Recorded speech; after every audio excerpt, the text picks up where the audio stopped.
you so much for going to church early.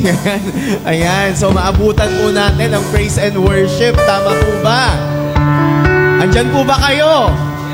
Yeah! Pwede po ba natin palakpakan ng ating Panginoon? Come on! Give our best clap to God!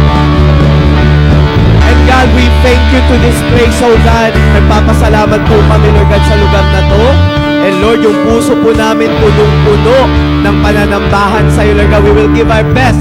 In Jesus' name, Amen! Come on!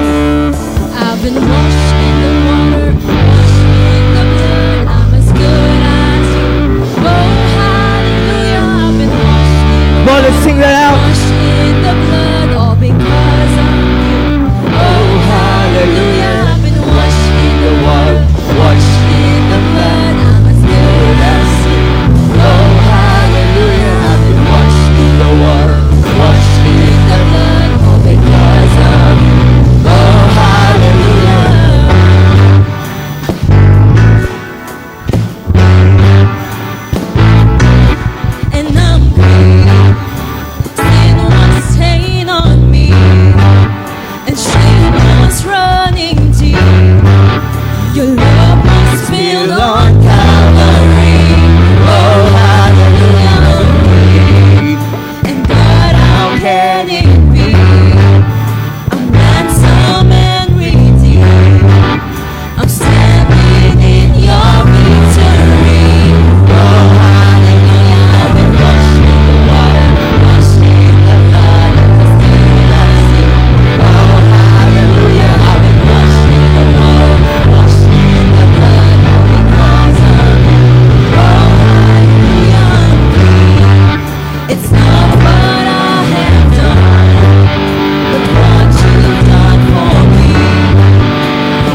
Washed in the water, washed in the blood, all because of you. Oh, hallelujah. Come on, let's continue to praise Him.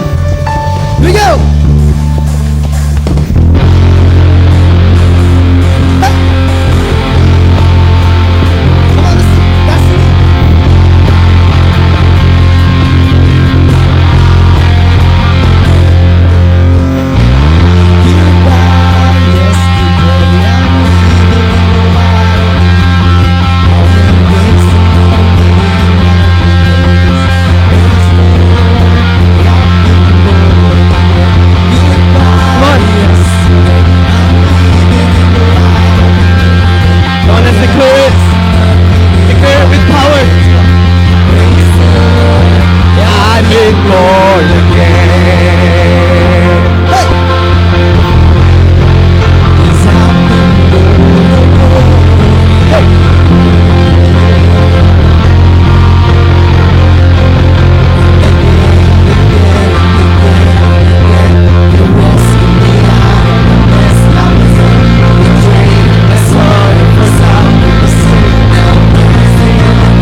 Goodbye, yesterday, I'm leaving the wild. All the ways to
salvation, God. Thank you, Father, for setting us free from that kind of life, Lord God, we've been before. And God, Lord, at this moment, Lord God, we silence, Lord God, the voice of the enemy upon our lives. We silence, Lord God, the voice of the enemy upon our lives, oh God. And Lord, we claim victory today, Lord God, and forever, oh God. We are victorious, God. We are overcomers, oh God. Lord, thank you, Lord. And we will just, Lord God, give our hearts to you this morning, oh God. We just want to worship you with all our hearts, oh God. Lord God, help us, God, to worship you in the spirit and in truth, Lord God. Yes, God. Though we mean this song, we'll sing it from our hearts. We'll sing it from our hearts, Lord God. We'll sing it, Lord God, from our hearts, Lord. Come on, let's worship the King of our lives, the Lord of our Lords. Oh Diyos, Ikaw ang tunay na dakila sa mundo. Come on, let's sing it. Ikaw ang haring nagmahal ng tulad ko. Ginawa mong lahat, pag-ibig mo ay tapat at wagas. O Diyos, wala nang babantay sa kabutihan mo. Ang ngalan mo'y itataas sa buhay ko. Sundin ang loob mo, iparinig ang nais mo. Sa lahat ng panahon, Diyos ka sa amin. Sa lahat ng oras, nariyan para sa amin. Panginoong Jesus, purihin ka, dakilain ka sa buhay ko. Amin, Ama.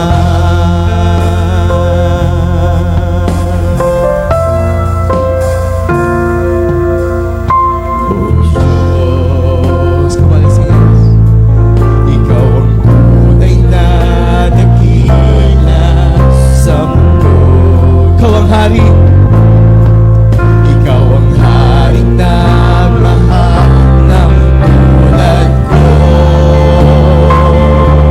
Sundin ang loob mo, iparinig ang nais mo. Sa lahat ng panahon, Diyos ka sa amin.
ng panahon, sa lahat ng panahon, Diyos ka sa amin, sa lahat ng oras, nariyan para sa amin, Panginoong Jesus, purihin ka, dakilain ka sa buhay ko. Sige magbabago, Diyos ka sa amin, aming sandigan, ngayon para sa amin, Panginoong Jesus, maghari ka, magliwanag ka sa buhay ko, aming Ama.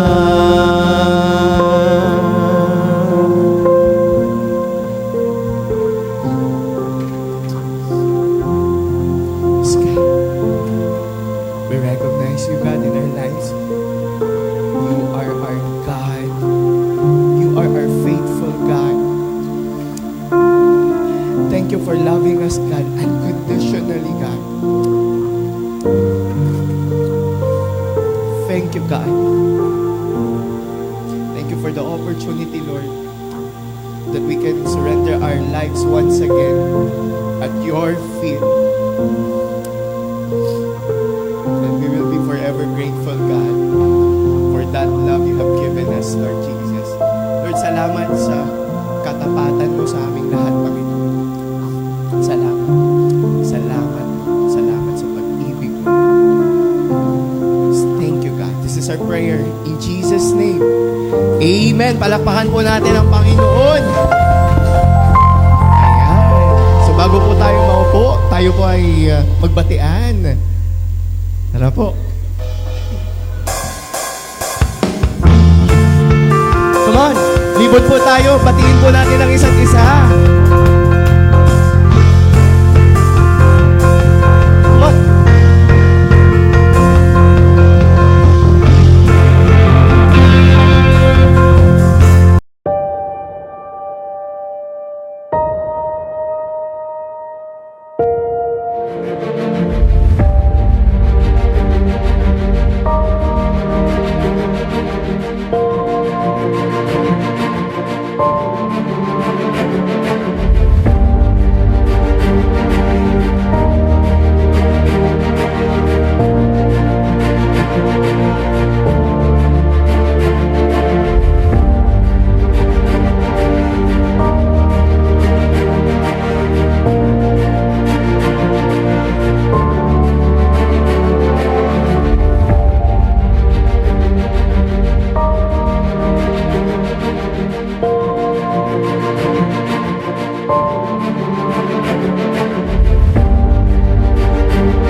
Praise God. Good morning po, Destiny. Ayan, we can settle down. Ayan. So, before we start, can I call the kids? Pag-pray muna natin sila.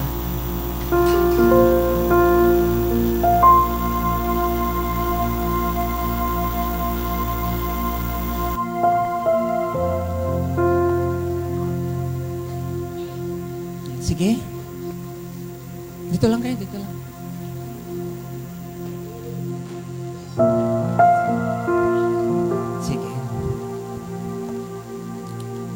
can we stretch our hands and pag-pray lang natin yung mga bata? Yan, sige. Father, thank you for this wonderful day na ginawa mo po para sa amin, Panginoon God. We lift up unto you, Panginoon God, Lord, itong mga batang ito, Panginoon God, Lord, sa murang edad po nila, Panginoon God. Nandito po sila, Panginoon God, sa umagang ito, God, Lord. Salamat, Panginoon God, sa kanilang buhay. Patuloy mo silang pagpalain, Panginoon God, Lord. I pray, Panginoon God, Lord, their life, Panginoon God, na maging maayos hanggang sa kanilang paglaki, Panginoon God, Lord. I pray, Panginoon God, Lord, that maging healthy sila sa kanilang mga buhay, Panginoon God, Lord. Sabi mo po, Panginoon God, they are gift from you, Panginoon God, Lord. And mahal na mahal mo po itong mga batang ito, God. Salamat po sa kanila, Panginoon God, sa kanilang buhay, Panginoon God. In Jesus' name, I pray. Amen and amen.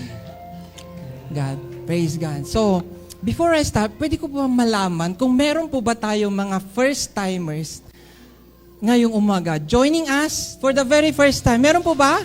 Amen. Praise God. Thank you, bro. Welcome sa Destiny. Meron pa po? Meron pa? Baka nahiya lang po kayo. Sige, gusto ko lang po kayong acknowledge po. Meron pa po? First-timers?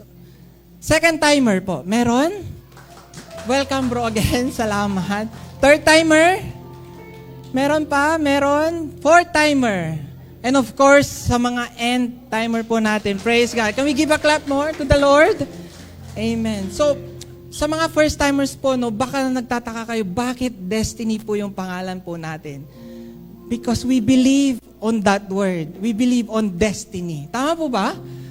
Meron po sa Bible, sinabi sa Bible, sabi sa Bible, Jeremiah 29 verse 11, sabi niya dito, "For I know the plans I have for you, plans to prosper you," declares the Lord, "plans to prosper you and not to harm you, plans to give you hope and a future." So, napakaganda nung verse na sinasabi niya dito, no, na sinabi ng Lord, plans to prosper you. Marami sa atin, no, may mga pinagdadaanan sa buhay. Tama ba?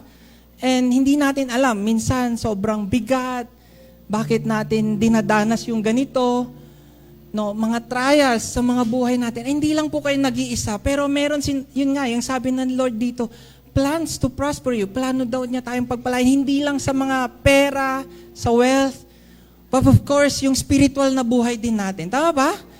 Yan. And sabi pa niya doon, no, and not to harm you, hindi rin niya tayo para ipahamak. Plans to give you a hope in the future. Sabi ni Pastor Carlo, no, mawalan ka na ng lahat, wag lang ang pag-asa. Dahil ang pag-asa natin ay nakakinino. Nasa Diyos. Tama po ba? Yan. At my future daw. Let me share to you another verse, no. Sabi niya dito, John 10:10, "The thief comes only to steal and to kill and destroy." Ito yung sinabi ni Satan eh. Di ba? Ito yung verse na yon. Kaya ito yung mga hardship na kung magtataka kayo, bakit natin pinagdadaanan sa buhay. Tama ba? Ayan. And ito yung sinabi ni Jesus, "I have come that they might have life and have it full." No, ito yung binigay ni Jesus para sa atin, para magkaroon daw tayo ng buhay na kasaya-saya. Amen? Yan. So last 3 weeks, tama ba? 3 weeks na. Sorry, konting recap lang tayo, no? We have our new series na, tama ba? So ano yung title? Familiar? Di pa. Yeah. Biblical Covenant. Ayan, so last 2 weeks, tama ba? 3 weeks na pala. Yun, Pastor Jello started, no, since wala tayong Sunday service that time, dahil nga sa issue natin sa building, no? So si Pastor Jero started yung Biblical Covenant. Ang title po nung first topic is Adamic Covenant. So ito yung story about Adam. No? So ito yung through Adam, sin entered the world. But God promised redemption. Tama ba? Merong redemption sa atin na binigay ni Lord. And second, yung story about Noah. After judgment, God preserved the world to continue His plan. It was shared by Pastor Chris. And today, No, pag-aaralan natin yung story about Abraham. Ito po yung Abrahamic Covenant. Amen? Can we pray? Sige, pray muna tayo before we proceed. Father, thank you for your word, Panginoon o God, sa umagang ito, God. Lord, let your presence be here, Panginoon o God, Lord, sa umagang ito, God. Allow mo, Panginoon God, Lord, na matouch yung bawat isa, Panginoon God, Lord. Allow our hearts to be open, Panginoon God, Lord, and even our mind, Panginoon, to receive, Panginoon God, Lord. Salamat, Panginoon God, Lord, na this time, Panginoon God, Lord, na ikaw po yung mararamdaman po namin sa presensya mo, Panginoon God, Lord. Allow your word to rooted in our heart, Panginoon God, Lord. In Jesus' name, amen and amen. Yeah. So, today, yung kung if I'm going to give the title, so yung Abrahamic Covenant, ito po yung title ng Blessed to be a Blessing. No, so imagine po natin, tingnan po natin, merong isang tao, or sabihin na nating mga kilala natin. No, kilala ninyo, normal na tao lang, nabubuhay. No, kagaya natin, kagaya ko, kagaya mo. No, or kilala mo siya, as in, hindi pa totally, parang na-meet lang, hindi pa totally na-meet, pero one time nakausap mo. And nasabi mo na, wow, ang simple lang naman nitong taong to. Diba? Have you experienced that? Na nasabi mo sa sarili mo na ang simpleng taong to, down to earth. Diba? And ganun yung nangyayari sa atin. Or if you can imagine na, diba, ganun yung minsan na naiisip natin. Minsan nasasabi natin na ganun ang simple ng buhay. And to think of, na itong mga taong to minsan, walang title, tama ba? Walang influence. Walang, yung sabihin na natin, aside from mga ganitong bagay, walang title, wala ring anak. Simpleng tao lang siya. Walang malinaw na future. Parang typical na gigising sa umaga, magtatrabaho. Nothing extraordinary. Amen? Pero one day, God speak. Ang sinabi ni Lord. Nagsalita si Lord sa kanya. Ito yung mga, hindi hari, hindi sikat, hindi nga qualified Tama? So, ito yung sa mga ordinary people lang na kagaya natin, just like Abraham. Amen? At sa isang salita lang ng Lord, ng Diyos, na-interrupt yung buhay natin or na-interrupt yung buhay ni Abraham. Diba? Biglang nagkaroon ng nagkaroon ng direction, purpose. Merong promise. Tama? Kahit wala pa siyang kahit wala tayong nakikita. Because when God speak, ordinary lives become extraordinary purpose. Amen? So, let me share to you, dito tayo mag-start sa Genesis 12. Ito yon tinatawag natin, the call begins. Amen? So, basahin natin dito, Genesis 12 verse 1 to 3. Sabi niya dito, the Lord has said to Abram, leave your native country and leave your native country, your relative, your father's family, and go to the land that I will show you. I will make you into the great nation.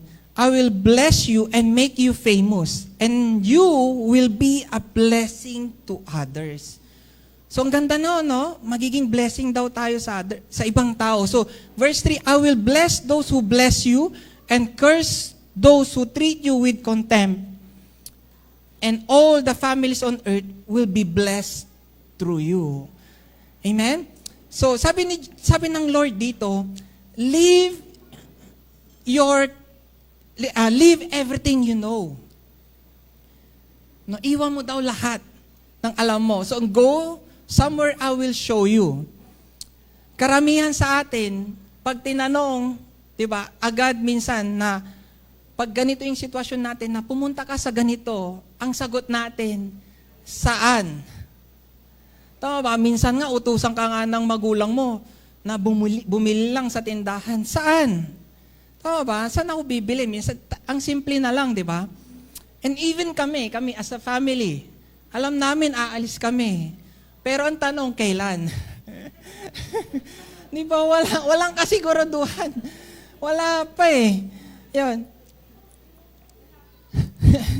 So hindi sinabi ni Lord dito na I have shown you. Tama ba? Kundi, I will show you. Yun yung sinabi kay Abraham, future tense. Tama ba? Ibig sabihin, hindi pa clear sa lahat or hindi pa clear. Amen po ba? Yan. So normally, si God nagsasalita through dreams and vision. If you remember si Daniel, tama ba? Vision.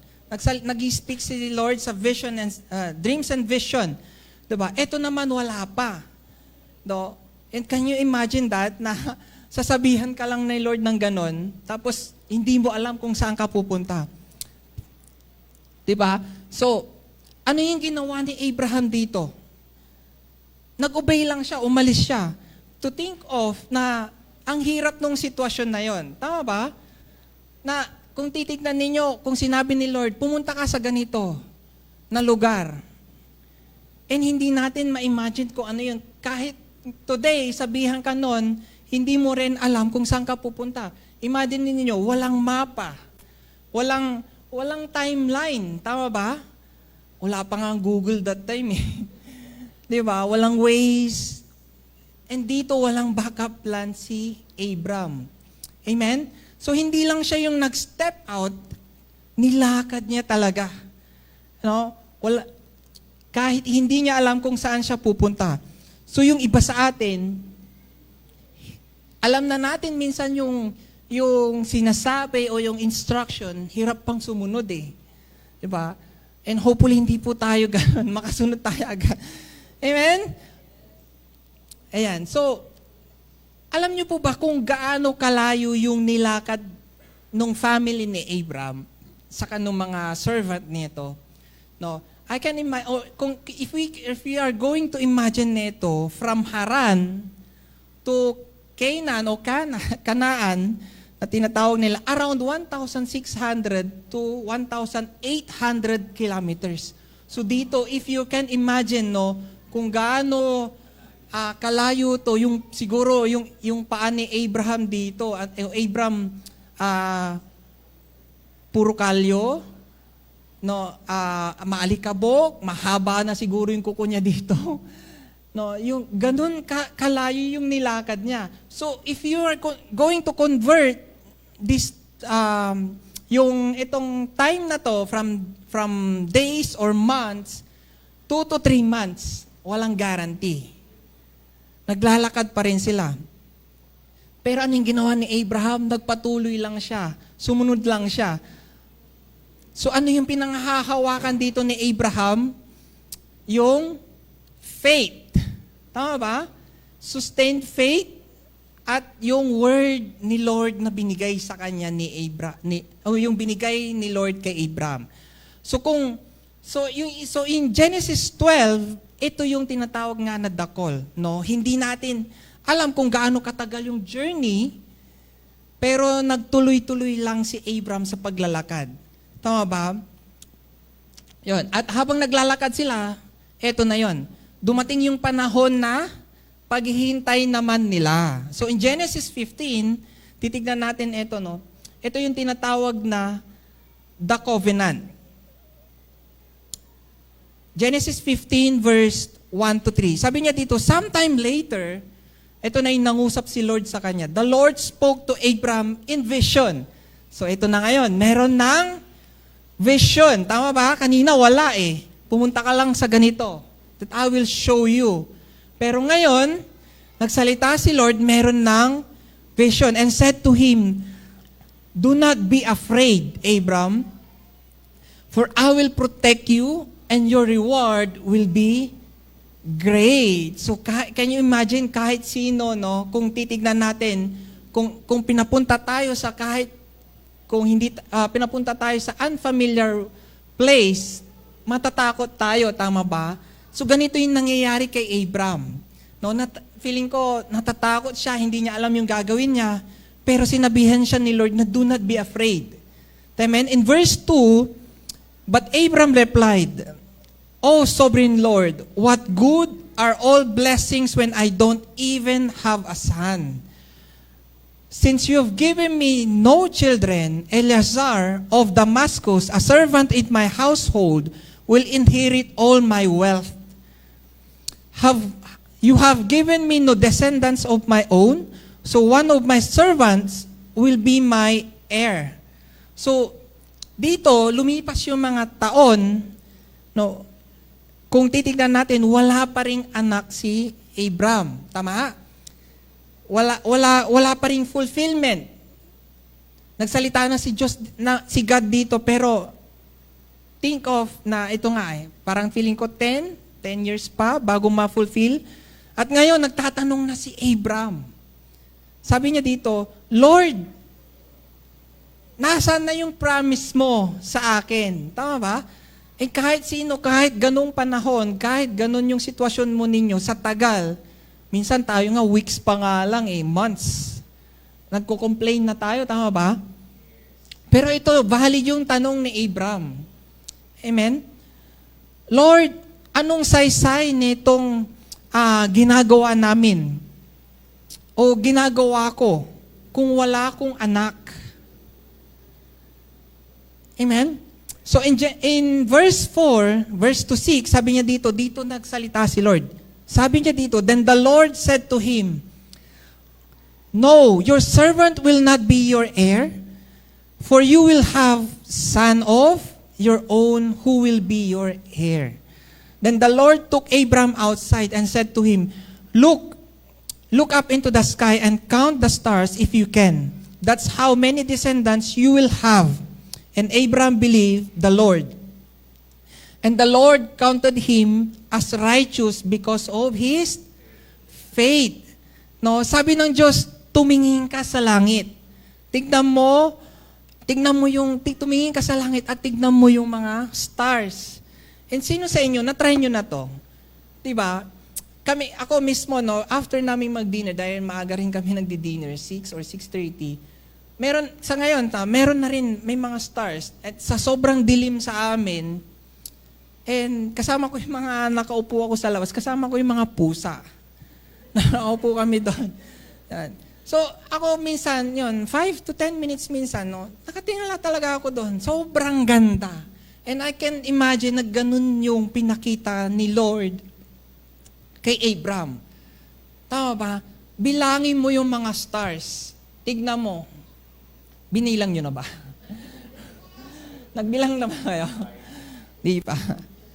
Ayan. So, dito, nagsimula ng maniwala si Abraham sa promise ni Lord.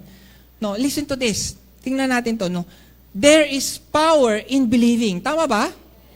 Amen. So, yung promise ni Lord, hindi ito nag-work kung hindi tayo maniniwala. So, we need to believe. Men, isipin mo, isa lang yung hinihingi ni Abram Pero ano yung binigay ni Lord sa kanya? Anak, nagkaroon siya. Pero dito, pinakita ni Lord yung descendants niya. Amen? Ayan. So, mahiningi ka na ba kay Lord? O hingi lang tayo ng hingi? Puro ka lang hingi. Pero, honestly, mahiningi ka na ba kay Lord? Amen? So, for example, hiningi mo isda. Isa lang hinihingi mo, isda. Pero anong binigay sa'yo ni Lord? Palaisdaan.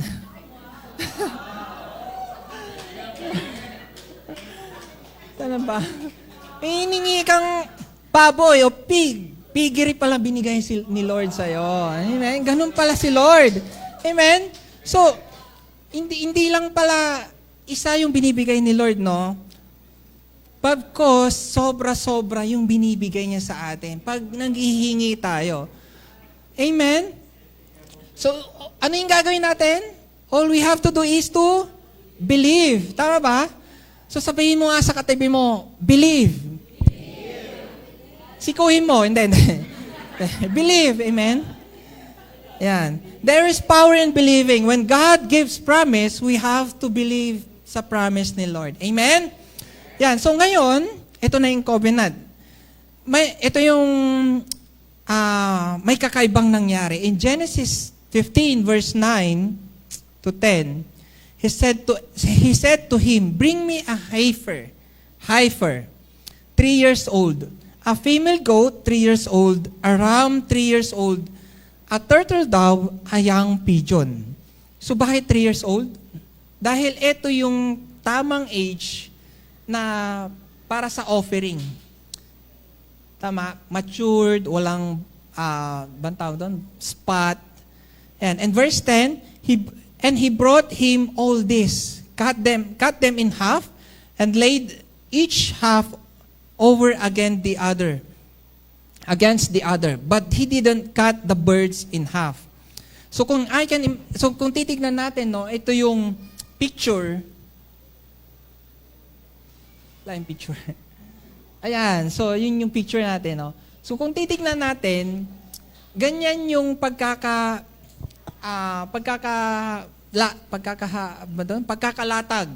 no. So kung titingnan natin madugo yung yung sitwasyon, yung senaryo. So ito yung mga hinati-hati na mga hayop. So bakit ganito? It was a culture nung time na yon. No, it's known as a covenant ritual in ancient world. Yan. So kailangan madugo kailangan merong dugo or sacrifices na mangyayari. Tama? There must be a sacrifices to seal. Para ma-seal po yung yung sacrifices.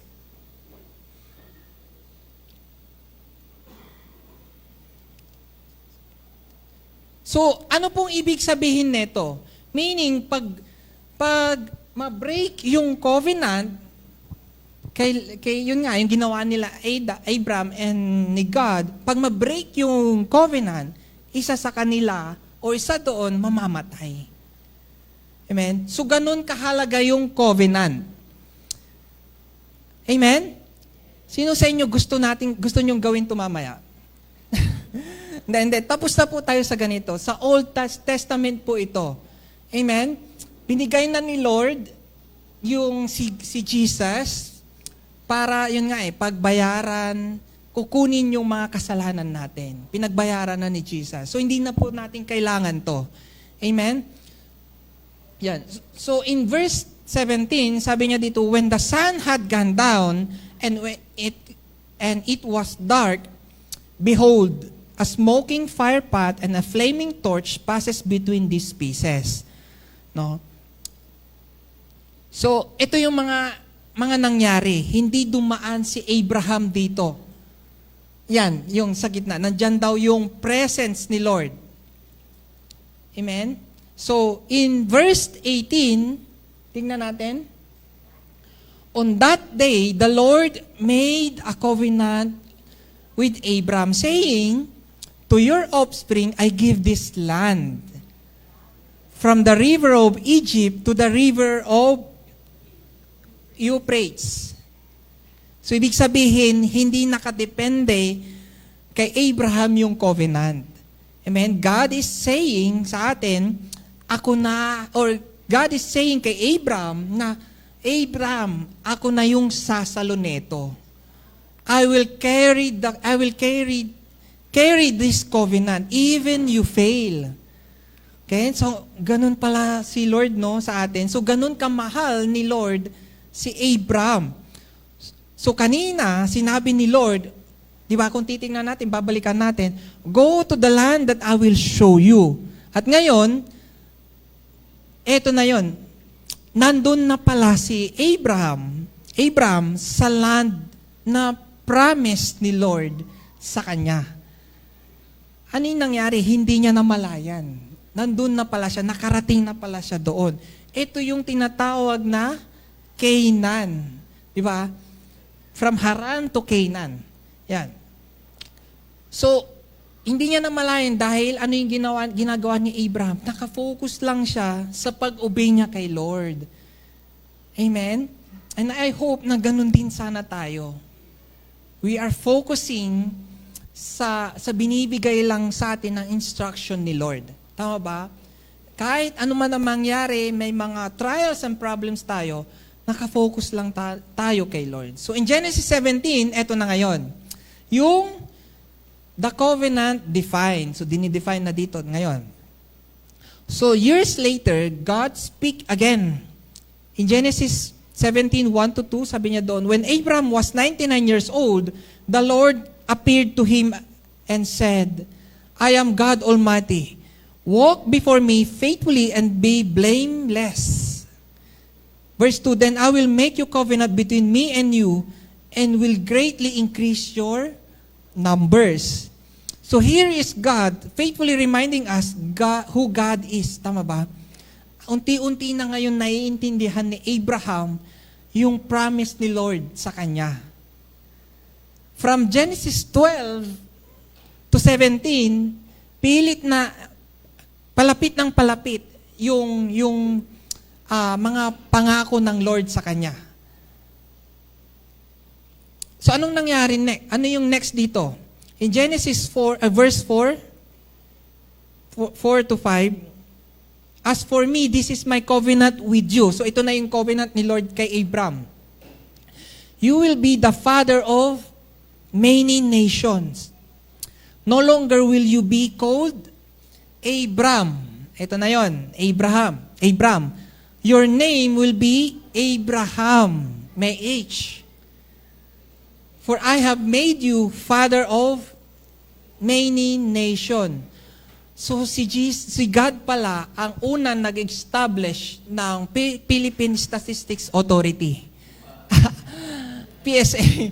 Di ba? May mga pagpapalit na pangalan. Tama ba? Yan. Ano ba? Yan. So from Abram to Abraham. Tama ba?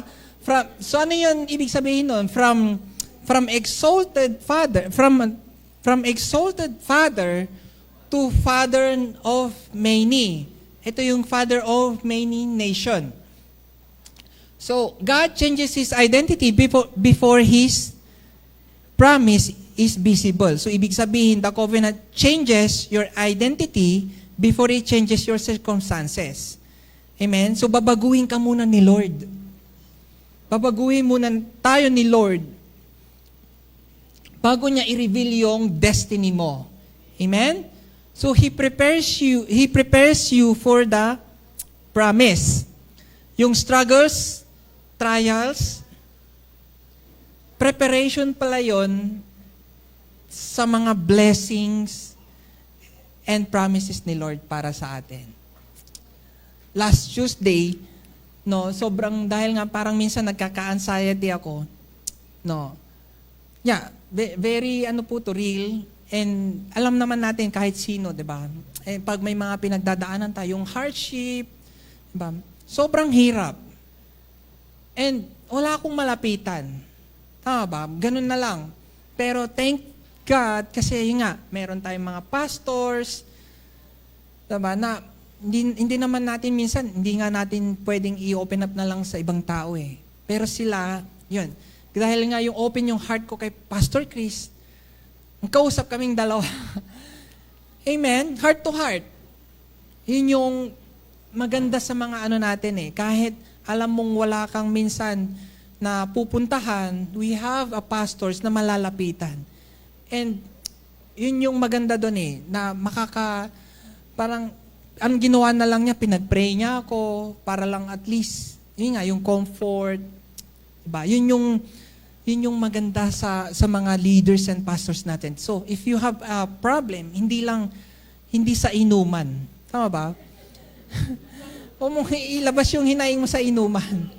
Amen?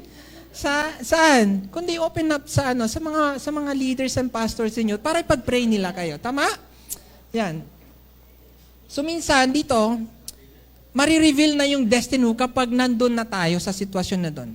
Amen? Yan. So, ganun yung nangyari kay Abraham. Na-reveal habang nasa journey siya eh. So, tingnan natin to. Ano yung mga sign ng covenant na binigay from Adam hanggang dito kay Abraham. So, kay Adam, ang binigay, wala siyang binigay pala. Walang binigay kay Abraham. Tama ba? Kay Noah, ano yung binigay? It's a rainbow. Yun yung sign ni Lord na hindi niya nagugunawin yung mundo. Amen? Kay Abraham, ito yung i-check natin today. Yan. So in Genesis 17, verse 10, verse 11, sabi niya dito, ito na yung covenant. This is my covenant with you and your descendants after you. The covenant you are to keep, every male among you shall be circumcised. You are to undergo circumcision and it will be the sign of covenant between me and you. So, grabe yung, kung titingnan natin, circumcision pala yung gagawin, yung covenant ni Lord. Kung I can imagine, na ito, grabe, tandaan na pala ni Abraham. Makunat na to. Di ba? So, ano ibig sabihin ng circumcision? O ano ibig sabihin ni Lord dito, no? Ano ibig sabihin nito? Ito yung mark, no, na nagsasabi, you are belong to God. Yan. So, during that time, ito yung nagse-set apart sa Israel at saka sa ibang mga nasyon, sa ibang nation. Tama ba? So, ang tanong, kailangan pa ba natin gawin to, yung circumcision? Or hindi na? Hindi na po. Tama ba?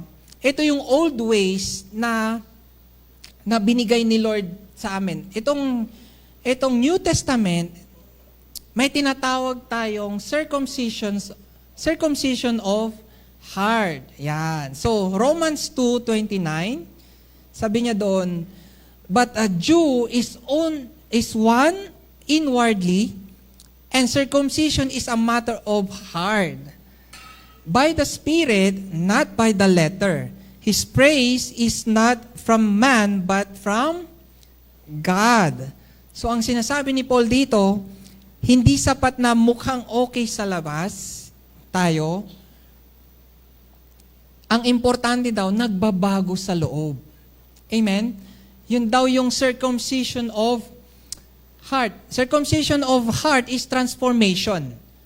Hindi lang outward, but of course, kundi inward transformation. So para maging clear, mas malinaw pa, Colossians 2 verse 11. When you came to Christ, you were circumcised. Tama ba? Yun, nakilala daw natin si Lord. But not physically, procedure. So nilinaw dito. Tama ba?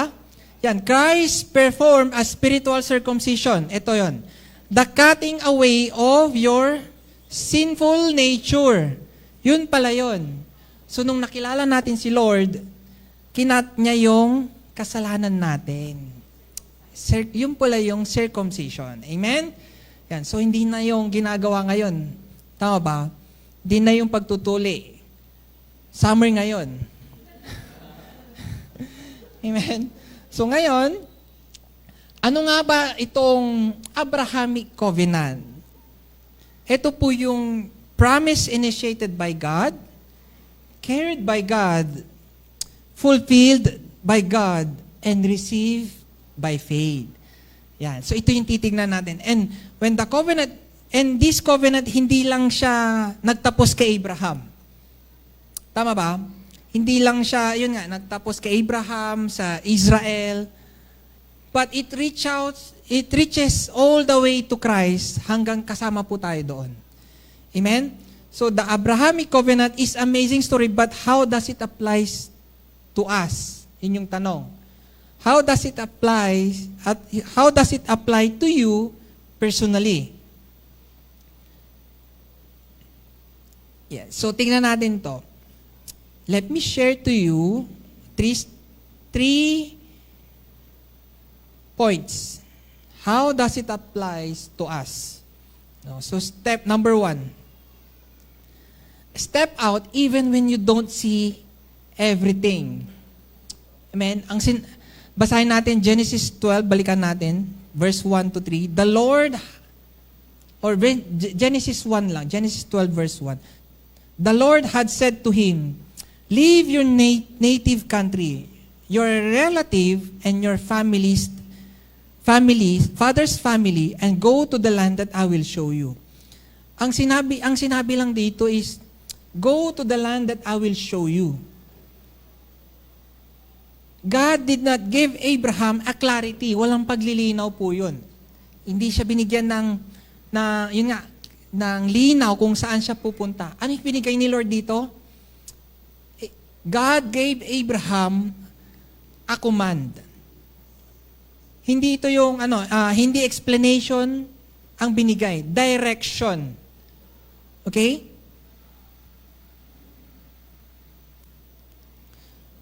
So dito natin makikita yung faith ni Abraham.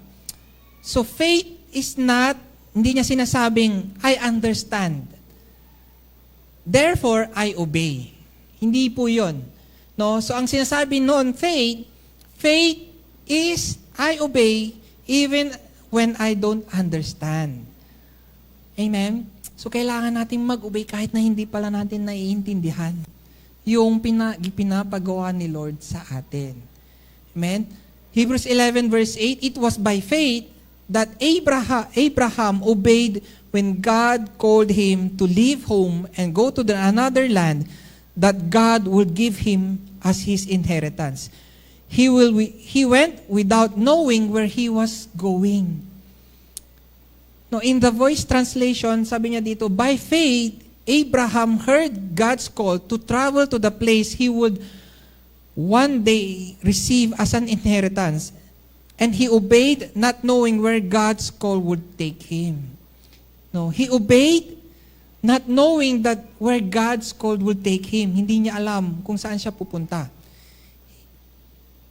Pero, kilala niya kung sino yung tumawag. Tama ba? And sino yun? Si God lang. And enough na po yun. Tama ba? So, ganito tayo minsan. Some of us may be stuck, not because God hasn't spoken to us, but because He hasn't explained everything. Amen? May mga sinasabi si Lord sa atin, pero kulang sa detalye. Minsan nga, hindi tayo gumagalaw. Pero ang sabi na doon, faith moves before clarity comes. Amen? Ibig sabihin, hindi mo kailangan makita yung buong picture para lang gumalaw tayo o mag-step out o mag-step. Tama ba? Kasi minsan ang clarity dumarating lang habang nandoon tayo sa journey or pag gumagalaw tayo. Amen? So si Abraham hindi niya nakita lahat, pero gumalaw siya, nag-obey siya. Sumunod siya.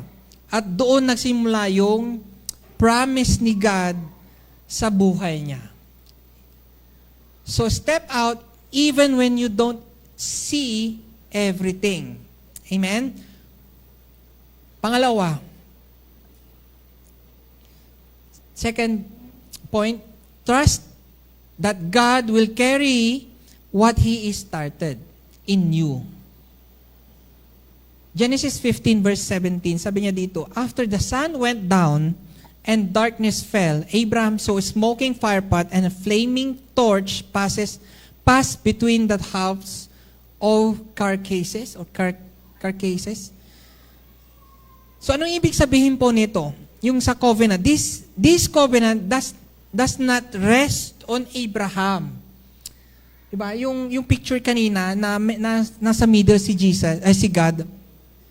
This covenant does not rest on Abraham's perfection or perfection. It rests on God's faithfulness. So ibig sabihin, kahit mag-fail si Abraham, hindi mag-fail si Lord. Amen? Joshua 21 verse 45, sabi niya dito, none of the good promises the Lord had made to the house of Israel failed. Everything was fulfilled. Another translation, NLT. Not a single one of all the good promises the Lord had given to the family of Israel was unfulfilled. Sabi niya doon, everything he had spoken came true. So, sinasabi doon na yung promises ay hindi almost. Hindi daw partial. Pero sinasabi dyan, everything na fulfilled ni Lord. Amen? And I hope na yung promises ni Lord sa inyo na ma-fulfill. So, yun nga lang, ito yun. Minsan matagal talaga yung promises ni Lord na ma-fulfill. Pero, hindi pumapalya si Lord sa mga pangako niya. Amen? God's promises will be fulfilled according to His timetable. Hindi yung timetable ninyo. Kaya kung i-imaginein po natin, di ba sabi sa Bible, ano ba yun? 1,000 years kay Lord, sa atin 1 day lang. 1 day pala sa Kanya. Sa 1,000 years pala sa atin, sorry. Yun. So, kung titingnan nyo, kaya matagal tama ba? Minsan, yan. So, 1 day lang kay Lord. Di ba? Amen? Yan. So, Hebrews 10, verse 23, sabi niya ito, let us hold on to the confession of our hope without wavering, since He who promised is faithful. Ganda, no? So, hindi ito yung hindi dahil strong tayo, hindi tayo yung strong na malakas ka, kundi dahil sa faithfulness ni Lord. Amen? Yan. So, and this point to Christ because on the cross, God Himself bore the consequences of broken covenant. Kaya ngayon, kung hindi tayo naka-base doon sa performance ng buhay mo Tama ba? Kundi sa faithfulness ni God. Yan. So, I remember nung 2011, yung Destiny Weekend ko, that time is, Encounter. That was Encounter Days pa ang tawag. So, daming temptation. Tama ba? Pag kakatapos mo ng Encounter, Destiny Weekend, sobrang dami. Hindi ko alam kung, yun nga, napapaisip pa ako kung babalik pa ba ako. Kasi hindi ako nagparamdam. Wala talaga. As in, yung leader ko before, tinetext ako. Talaga nagpaparamdam. Iniisip ko kung babalik pa ba ako. No, dahil nga yun nga parang, hindi ko alam kung, yun nga, sa sobrang hirap ng mga temptation na pinagdadaanan ko, iniisip ko kung babalik pa ba ako sa old life ko, or I will continue to commit to the Lord. Nandun na ako sa edge ng ng parang deciding, pero if I will commit to Jesus, or hindi na ba? So, sobrang hirap, natatakot ako, really, sobrang hirap ng sitwasyon mo kung mag-fail ba? Or, yun nga, afraid na hindi kayanin? Afraid na kung hindi mapanindigan? And ito rin isa sa mga verse din na binigay din sa atin. Philippians 1-6, sabi niya dito, I am sure of this, that He who started the good work in you, I am sure of this, that He who started a good work in you will carry it on to completion until the day of Christ Jesus. Another translation, sabi niya dito, NLT, and I am certain that God who began the good work within you will continue His work until it is finally finished on the day when Christ Jesus returns. So ito yung binigay niya sa atin. He who started the good works in you will carry it on completion. Doon ko na-realize na hindi ako magtatapos ng sinimulan ng Diyos. Sino? And si God. You are not holding your life, pero si God yung nagtumutulong sa atin. You are not sustaining your destiny. Sino? Si God. Amen? So, kung titignan ko yun, no, wala po ako ngayon dito kung hindi po ako kung hindi rin ako tinulungan ni Lord. Amen? So, sino yung magtatapos nito? Yung completion? Si God. Amen? Kung si God ang nagsimula, siya rin yung magtatapos. Amen? Last, and I will end on this. Point number 3. Live as a channel, not a container. Live as a channel, not a container. Genesis 12 verse 2. I will make you into a great nation. I will bless you and make you famous, and you will be a blessing. And who among you want to be a blessing? Ano yung sinasabi ni dito, ni God? You will bless. I will bless you. And you will be a blessing. Amen? God didn't say, I will bless you to keep it. Hindi daw ka binless ni Lord para itago mo yung mga blessing. Ibig sabihin, ang blessing po, hindi para itago. May direction po ito. May flow po ito. Hindi ka end point ng blessing. You are a channel of blessing. Tama ba? Galatians 3:29. And if you belong to Christ, then you are Abraham's seed. Heirs according to the promise. Ano ibig sabihin po nito?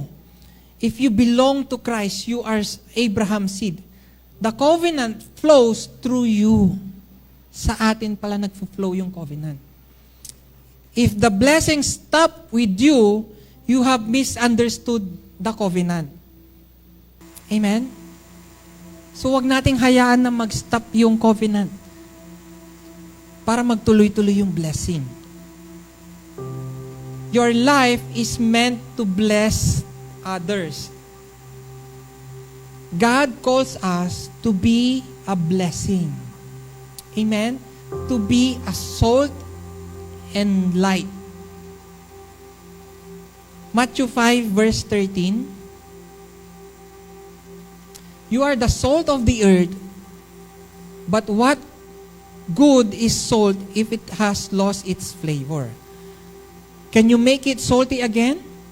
It will be thrown out and trampled underfoot as worthless. And I hope na hindi po ganun yung life po natin. Na it will be trampled. Inaapak-apakan lang. Walang kwenta, worthless. Worthless. You are the light of the world, like a city on a hilltop that cannot be hidden. Ibig sabihin po, tayo yung asin at ilaw. You are the salt of the earth.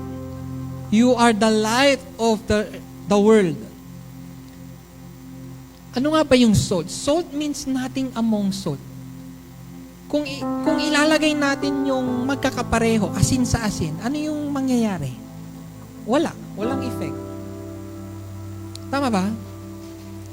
Ang purpose ng salt is it gives flavor. Tama? It gives flavor. So, kailangan nating makihabilo sa mga ibang tao para makita o magkaroon tayo ng flavor o mabago yung buhay ng ibang tao. Amen? Ganon din yung light. Light means nothing when it is a place that is already well lit. Oh, mabibigyan lang ng liwanag, makakadagdag. Pero kayo na lang? Ganun na lang ba? Tayo-tayo na lang ba? Amen? So ang ilaw, pag nilagay natin sa dilim, nagliliwanag po ito. It will shine. Tama. Magliliwanag yung buong dilim. Yung madilim na paligid. Hindi tinatago ang ilaw. Pinapakita. In verse 15, sabi niya dito, no one lights a lamp and then puts it under a basket. Instead, a lamp is placed on a stand where it gives light to everyone in the house. So kung ito yung old ways pa pinapatong yung lamp. But today, kung titingnan natin yung ilaw natin sa bahay, di ba nasa taas? So ano yung mas nangyayari? Mas nagiging maliwanag. Tama ba? O you can imagine po yung mangingisda. If you put a lamp, yung ilaw, ano yung ginagawa nung mga isda? Pag may ilaw, mas lalo silang lumalapit, di ba? Pero tingnan natin sila, pag in a view na malayo, I can imagine this kasi tumira kami sa gilid ng dagat before. So pag nakakita ka ng pag tumingala ka o tinignan mo yung dagat, nakakita ka ng ilaw, alam mo mangingisda yun, tama ba? Sa sobrang dilim ng dagat, nakikita mo sila agad, mai-spot mo agad Tama? Alam mo mangingisda yun. Nagbibigay siya ng liwanag kahit sobrang layo. Amen? And ganun din po sana yung buhay natin. It shines. Sabi dito, you put it on a stand. Bakit daw sa stand yung nilagay? Para makita ng iba. Ganun din po yun. Nilalagay daw natin. Hindi daw natin, sa panahon natin, hindi naman natin pwedeng tanggalin yung ilaw Tama ba? Kasi walang liwanag. So ang tanong, since magiging asin at ilaw tayo ngayon, para magliwanag sa mga tao, saan ka nilalagay ni Lord ngayon? Is it your workplace? Is it your campus? Sa pamilya natin. And ang dami pa sa amin, kaming dalawang mag-asawa, wala. We keep on praying. Tama ba? Na nagpipray kami sa family namin na hindi lang kami yung gamitin ni Lord. And sometimes nakikita namin yung ibang pinsan ng asawa ko dahil different religion sila. May mga ginagamit na ibang tao para makakilala. And hindi lang yun di ba? Sa atin din dapat na yung life natin maging salt and light nga dapat tayo sa mga sa pinupuntahan natin, sa mga place na kung saan ka nilagay ni Lord. Hindi daw aksidente o hindi aksidente na nilagay ka ni Lord doon sa place na yon para maging asin at ilaw. Amen? So kung pare-pareho lang yung nangyayari sa atin, walang impact po yun. Kung tatahimik lang din tayo, walang difference din po yun.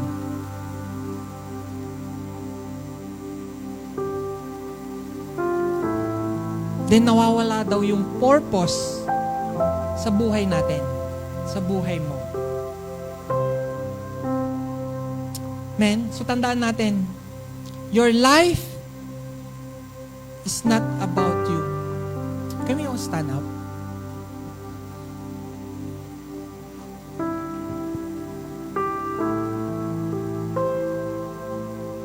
Can I call the worship team?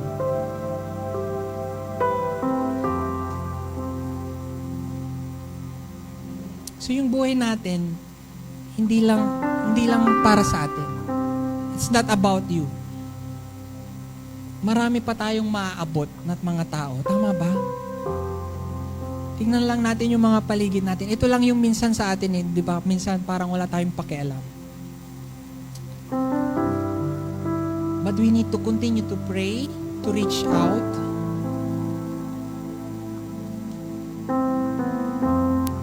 Marami pang taong may taong lalapit pa sa Diyos dahil sa liwanag natin. Tama ba? So, ibig sabihin, you are not a container. You are a channel of blessing. Amen? At dito natin makikita yung ang covenant hindi nagtatapos kay Abraham. It reaches to us.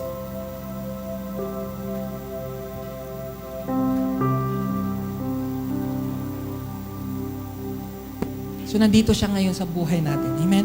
So, every time na mag-step out in faith, every time na magtiwala tayo, every time na maging blessing sa iba, the covenant continues.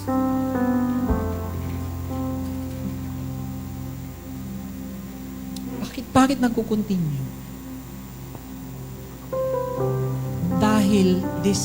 Because the same God who calls Abraham is calling you. Amen? So kung nararamdaman mo na hindi ka lang tinawag para ma-bless, kundi para maging blessing. Amen po ba? Can we worship? Can we sing this song? God of my presence, Can we make this God of song as a my prayer? future, you write my story, you hold it all together.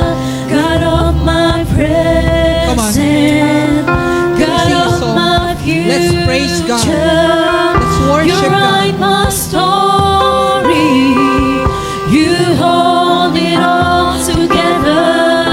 God of my present, God of my future, you write my story, you hold it all together. God of my present, God of my future, you write my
Father God, Lord, thank you, God, na pinakita mo po sa amin, Panginoon God, Lord.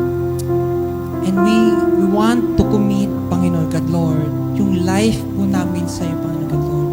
Thank you, Father God, Lord, that ang bawat isa po sa amin, Panginoon God, Lord, hindi lang po sa church, but Father God, Lord, even sa pamilya namin, Panginoon God, Lord, sa mga workplace namin, O God, Lord, sa mga paligid namin, Panginoon God, Lord, alam po namin, tinawag mo po kami, Panginoon God. Gawin mo po kami, Panginoon God, as we commit, Panginoon God, Lord, na maging asin at ilaw, Panginoon God, Lord, maging channels of blessing sa lahat ng family po namin, Panginoon God, Lord, even sa mga ibang tao, Panginoon God, Lord. Lord, gawin mo po kami nagliliwanag, may flavor, Panginoon God, Lord, sa mga ibang tao, God, Lord. Salamat, O God, Lord. And Father God, forgive us, Panginoon God, Lord, dahil minsan, Panginoon, wala kami pakialam, Panginoon God, Lord. But Father God, Lord, I pray, Panginoon God, na magkaroon ng bawat isa ngayong umaga, Panginoon, a heart that's fully committed, Panginoon God, Lord. Lord, lalabas kami dito sa lugar na tayo, Panginoon God, Lord, na merong ilaw. Magkakaroon kami ng magiging asin kami, Panginoon God, Lord. It gives flavor sa lahat ng bawat isa, Panginoon God, Lord. Magtutulungan kami, Panginoon God, Lord. Salamat, O God, for your grace, Panginoon God, Lord. In Jesus' name. Amen. Amen. Amen.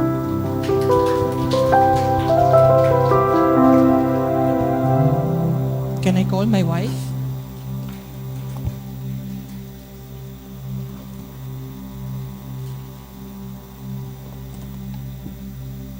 Praise God. Good morning, everyone. Happy Sunday. Ako po si Doreen, para sa ating mga first timer, to exhort you in giving. Are you blessed? Wow, salamat sa Abrahamic Covenant. Dumaloy sa atin ang blessing. So, dapat hindi na puputol. Ibalik natin sa Lord through our finances. It's time to bless our Lord through our giving. Sige po, while we are preparing your tithes and offering or your envelopes, grabe, sobrang naministeran po ako doon sa third point, you are a channel of blessings, not a container. Wow, could it be that there are really seasons in our life na nahihirapan tayong magbigay, mag-offer? Why? Because okay, thinking natin, blessing tayo, pero yung way of life natin parang naging container na lang tayo, na stuck up. Tumigil sa atin yung pagdaloy ng pagpapala kasi may nagwi-withhold. Kasi minsan, di ba, hindi natin maiwasan ang hirap magbigay, especially kapag may mga personal circumstances tayo sa ating finances. Okay? Ang daming bayarin, ang daming kailangang unahin. But thank you for this Abrahamic covenant because the Lord is teaching us and renewing our mind that the blessing should not stop. Parang ganito yan, pinakita sa akin, while preparing for this, pinakita sa akin ng Lord, it should be a cycle. Anong gusto mo? As followers and believers of Christ, naniniwala tayo, blessing tayo, channel tayo of blessings, right? Hindi tayo container. Do you believe? It's one thing to believe that you are a channel of blessing, but it's another thing to live it out. Maybe naniwala ka, yes, I'm a blessing, kaya lang hindi tayo generous, hindi tayo nagbibigay. Amen? So sabi dun sa teaching, hindi dapat sa atin matapos yung pagdaloy ng pagpapala. But let me encourage you today na ibalik natin sa Lord ang blessings by trusting, by honoring our Lord through our tithes and offering. For our first-timers, first-time guests, you are not required to do this. But if the Lord is leading you, just give voluntarily. Kusang loob lamang po. Amen po ba? Let me share with you one verse in Matthew 10 verse 8, New King James Version. Sabi ni Jesus sa kanyang mga disciples, nung sinend out na sila, magpagaling ng sakit, bumuhay ng patay, ibig sabihin, binigyan sila ng authority and power ng Lord to bless other people. And dun sa last verse, sabi dun sa verse 8, free freely you have received, freely give. Amen? So wag tayong mag-withhold. Kasi binuhos na ng Lord sa iyo yung pagpapala.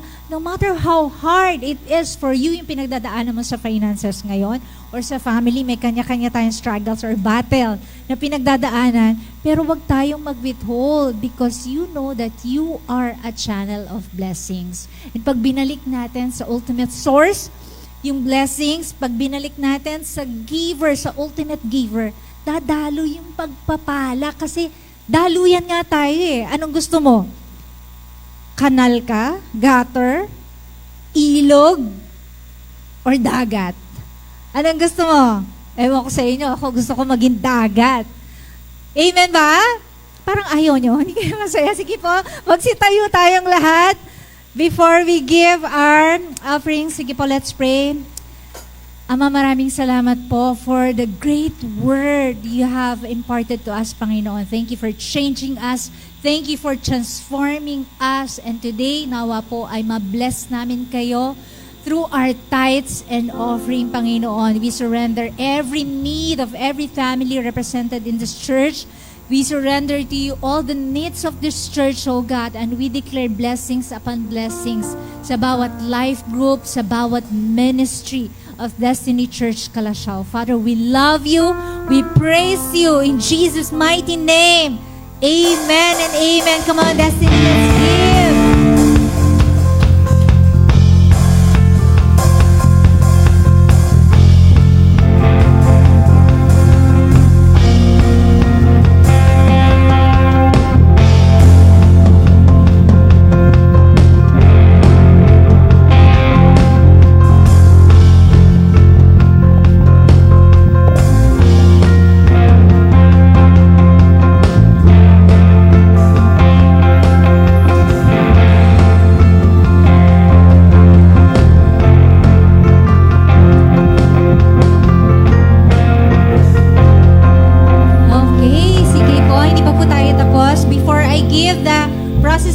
For our short fellowship later, let me give you some quick announcements lang po. Anong meron next week? Excited! Holy Week na. So dahil Holy Week na po, sinong masaya? Mahaba ang bakasyon? Wala po tayong prayer meeting on Saturday. Sorry, baka malito yung multimedia, number 1, Destiny Weekend pala. Ayan, Destiny Weekend kailan? April 24 and 25. Excited? Sino mga candidate? Candidates, meron kayong, continue natin yung Life Class 1, Session 2. After the processing question, after the fellowship time later. The following week, April 5, sa Resurrection Sunday natin, Session 3 ng Life Class 1, and then the following week, Session 4 na po yung dire-diretso. Doon sa talagang hindi kaya maka-attend, pag-uusapan po natin, we will announce na lang kung magkakaroon po ng online classes. Kasi meron tayong 2 candidate na hindi talaga kayang maka-attend physically. Okay. And then, yun na nga, as I've mentioned, April 4 next week, next Saturday, wala po tayong prayer meeting. Spend more time with your family. Sino mga magbi-beach? Sino mga may gateway? Or sa mga nagtitipid dahil mahal ang gasolina? Sa bahay na lang po tayo. Ayan, enjoy niyo yung Holy Week, okay? And then, Resurrection Sunday, let's invite all our families and relatives. April 5, of course, 9:30 pa rin ang ating service. Dito lamang po yan. And of course, on April 18, mark your calendar, ang Night of Fire natin is going to be the anointing service kasi we need to really prepare for our upcoming Destiny Week and Life Retreat. So, hindi lang po ito open sa lahat ng workers. This is open for all. Let's really pray for the event, pray for all our candidates, pray for all the preachers, the workers. So, inaanyayahan po namin lahat kayo na makisama dito 7 p.m. on April 18. Dito po yan sa ating main hall, dito po sa ating church. Are you excited? Sige, very quick lang po natin sagutin ang processing question dahil meron po tayong class later. Ito lang sasagutin natin. Which of the 3 points about the Abrahamic covenant spoke to your heart the most and why? Number 1, step out even when you don't see anything. Number 2, trust that God will carry what He started in you. And lastly, be a channel, not a container. Thank you, Destiny. God bless you. Let's all stand up for our victory song. Come on. Hey. Come on, Destiny.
World behind, the cross before, and now